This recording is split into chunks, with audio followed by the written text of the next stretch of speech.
Mercer here is a replica excursion boat built back in 2006. So it is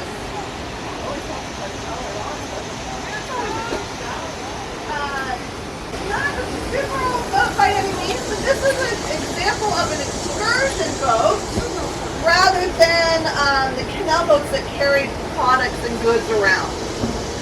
So a little different function. That seems to be working, right? Not exactly the loudest, but we'll see what we can do about that. There we go. Is that a little better? All right. Fabulous. Before we do head out here, I do need to give you a little bit of a safety message because I know not everyone has been on a boat before. So I do ask that you keep your arms and hands inside the boat at all times, especially when we are in the lock. We don't want you reaching out and getting your hands trapped between the lock and the boat, because neither of them are going to give very well. So we'll just keep our hands and arms inside the boat. The other here on these flat water sections, you are welcome to get up, walk around, take pictures. When we are in the lock, we do ask you to remain seated. Okay, it's for your safety. It's going to get a little bumpy inside the lock.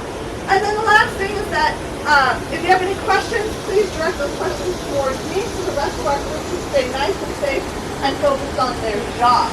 Now that I've mentioned our crew, I do want to introduce them. My name is Crystal. I will be your interpreter here on the board boat and answer your questions as we cruise here for the next hour or so. Up at the bow, which is the front of the boat, we have Monica with us this morning.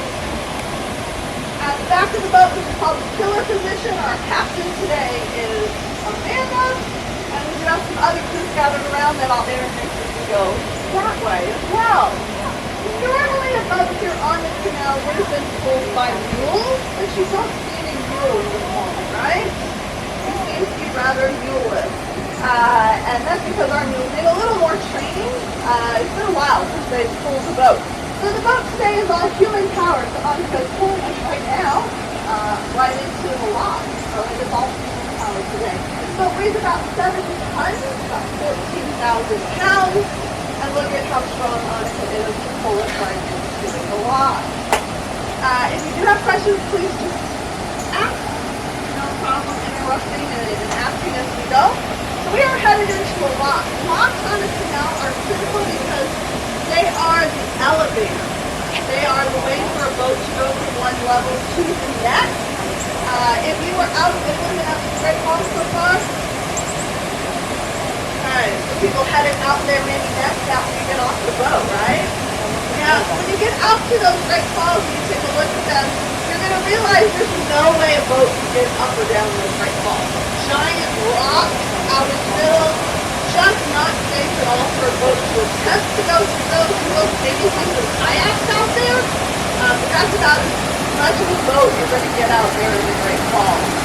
Look in! And so, what you're going to need if you were trying to get a boat around is a way to get around those falls. That's where the canal and the lock is. Each lock is going to raise the boat about 8 to 10 feet at a time. And the Great Falls themselves are cascading waterfalls that are about 50 feet to 60 feet tall.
Եկած եմ որ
Lock keepers had to be here 24 hours a day, 7 days a week, in case the boat needed to come through the lock. And so that horn that I sounded at the beginning of the boat ride is the way a boat signaled that they were coming into the area where the lock is, and that they needed a lock keeper to come out to do this process.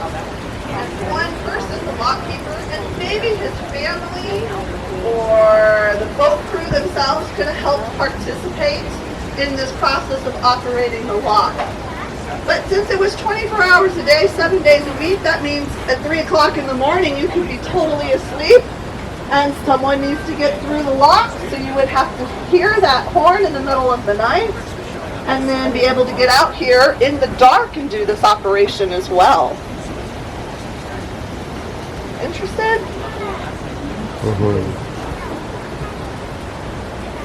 Should I hold it? Yeah, all right. I don't think the lock keeper had to go to a gym. They're pretty heavy. Solid iron. The horn is nice.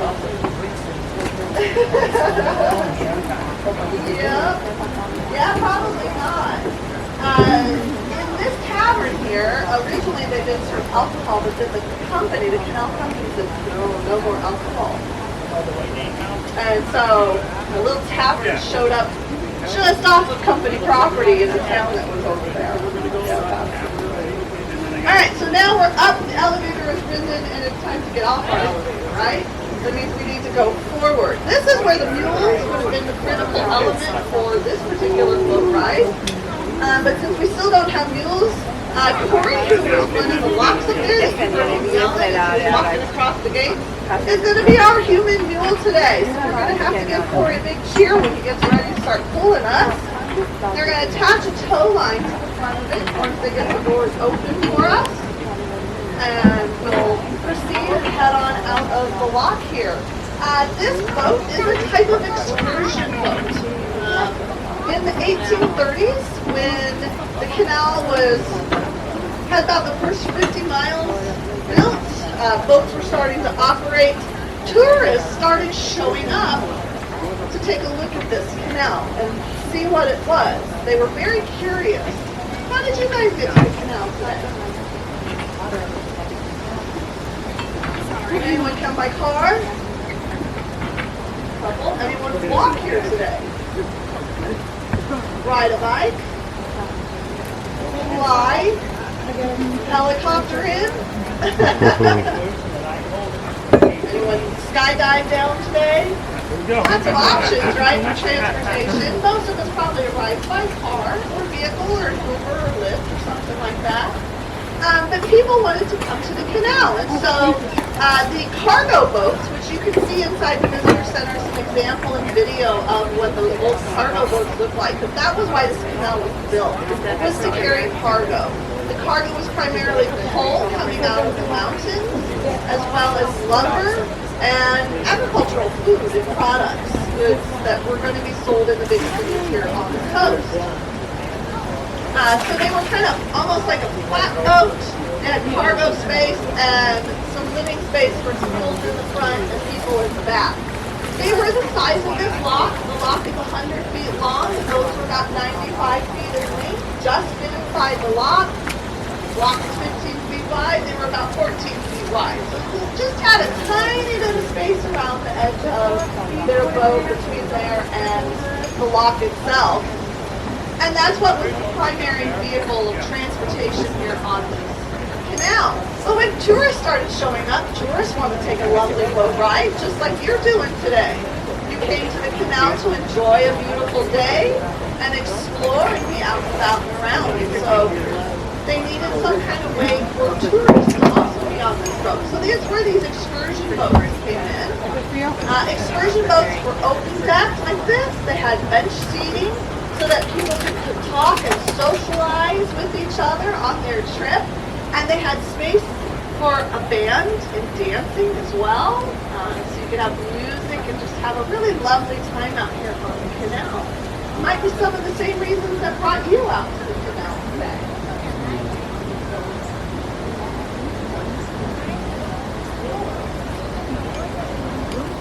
Probably direct you off this boat. You don't get to ride.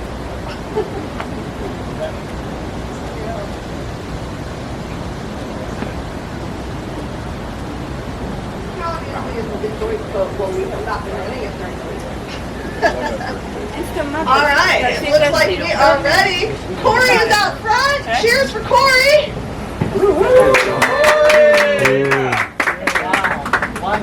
Corey is pulling us on through. Normally it would be a team of 2 mules that would be pulling each boat, but Corey's doing it all by himself today.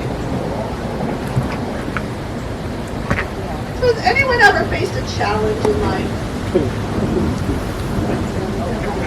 Most of us can say yes to that, right?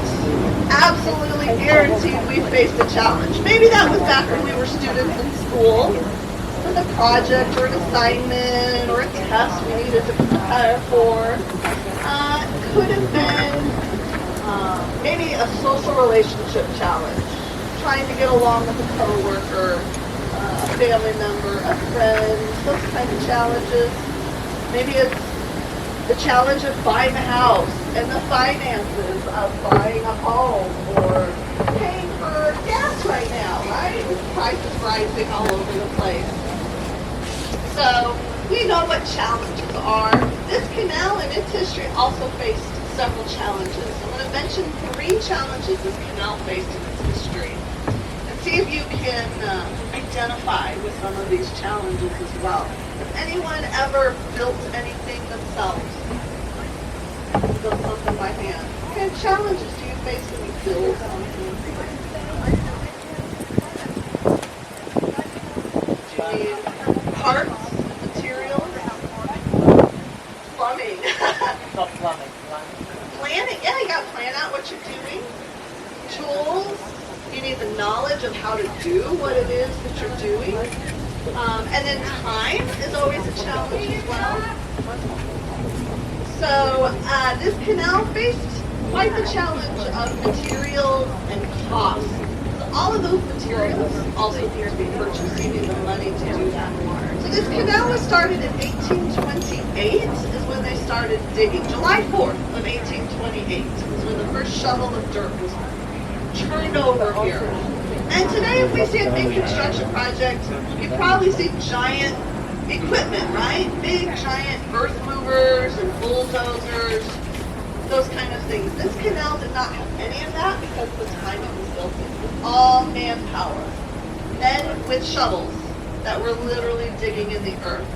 They also had some livestock, some horses and mules and donkeys.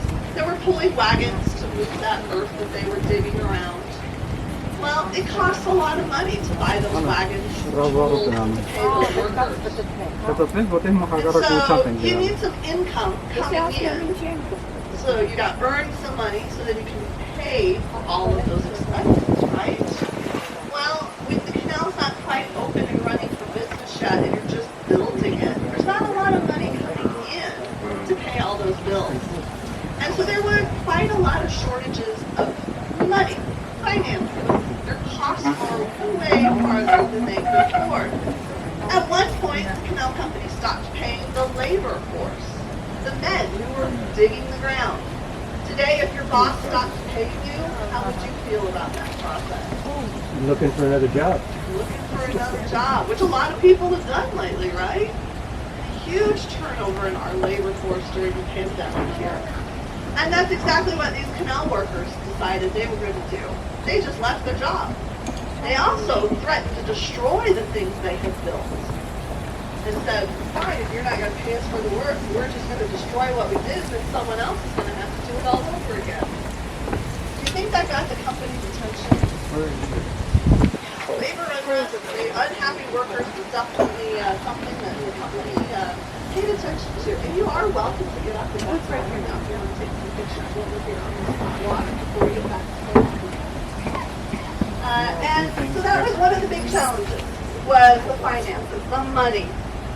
Also, finding those men was a challenge. Once they left the Washington, D.C. area, which is where the canal started in Georgetown, we're currently 14 miles away from Washington, D.C. here on the canal. And as you got farther and farther away from the DC area, you were in rural areas where there wasn't a lot of population, so there wasn't a local workforce to be able to build the canal. And so they had to try to find people and then bring them into these areas. And so they started going over to Europe looking for employees who knew how to work with canals. And so they found a lot of Irish and Germans who were willing to come over, immigrate to the United States, and work for them here in the canal as well. And the last challenge we kind of hinted at already, which was the geography of this area. You have the river, the Potomac River, that this canal goes alongside of, but you have those big waterfalls and areas of little waterfalls and changes in elevation. Part of the environment though out here and necessary to the ecosystem.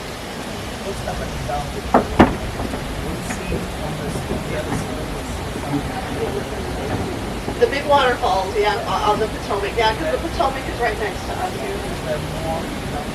Yeah, so you've got 14 miles of the trail. This is lock number 20. So there are 19 locks between here and Washington, D.C. Yeah, I mean, the trail is literally between here and the Potomac. So if you go off on some of the trails that are to that side of the towpath, you'll have lots of views that you're There is one beach trail that'll get you like down to the water level. It is between the Great Falls Overlook and Billy Goat Trailhead. So kind of in between there, you'll see a sign for a beach. I'm gonna release this.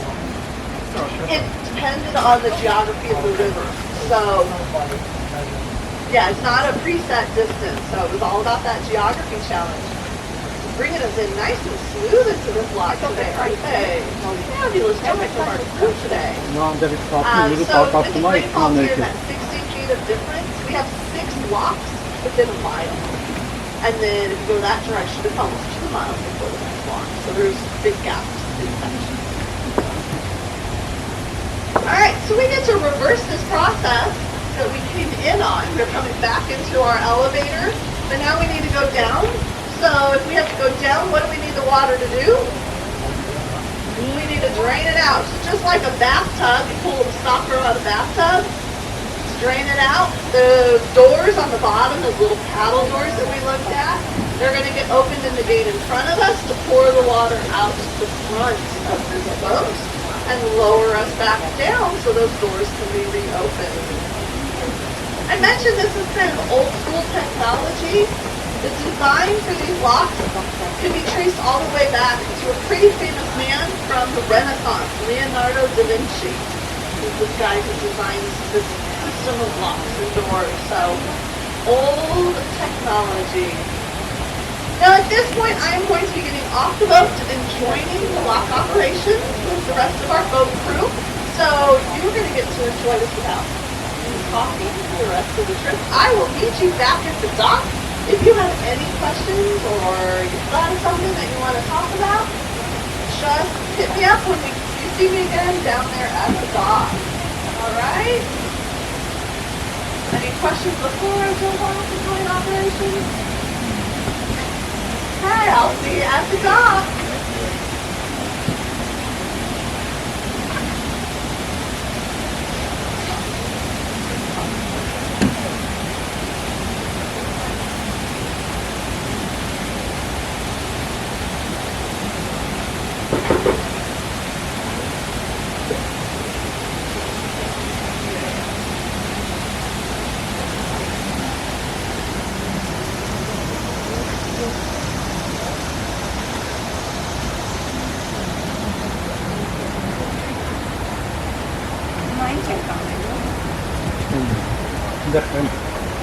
Համանի դռների վրա լուսամուտներ կա, բացում է, ինձ նրանց թափում է իշունան ներքև։ Աշիշնի ներքև հավասարվի նրան, նոր այս դռները կբացում։ Büyüsün havasar bekliyor. Նատապները նոր կբացում։ Հիմա ջուրը գեյթը պիտի պանան եւ ջուրը պիտի բարբվի եւ հավասար պիտի իջնա ջուրը մագարտակը հավասար լինելու է Մանկարդակները։ մյուս կողմի ասկեյթը պիտի պանա, ասկեյթը Հիմա վերջի գետը թագում է, գետը թագում է։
Yeter kardeşim aslında diyor.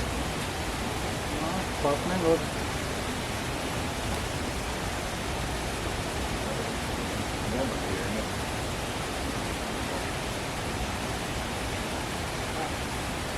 Lock ready? I'm ready!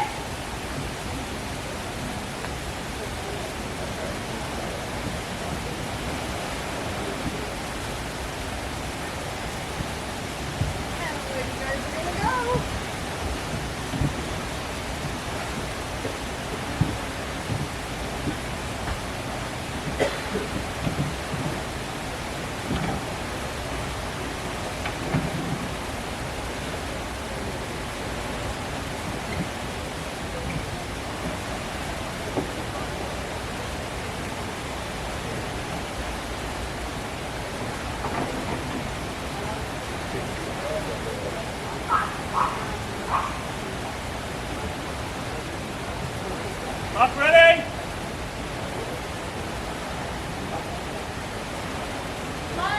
Lock ready?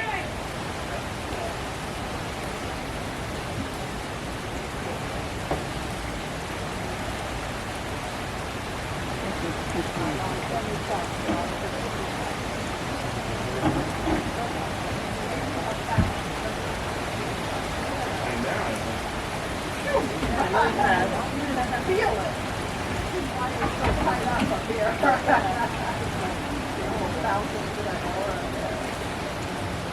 Lock ready?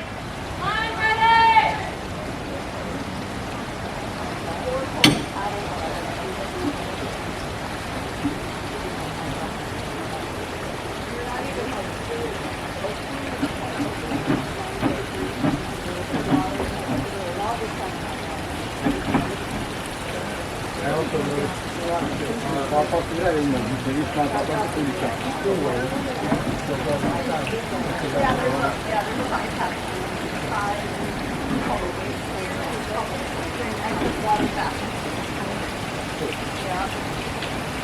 So in a flood event, you don't need to walk it. Exactly. Lots of water level control. Lock ready? I'm ready!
բացելու է։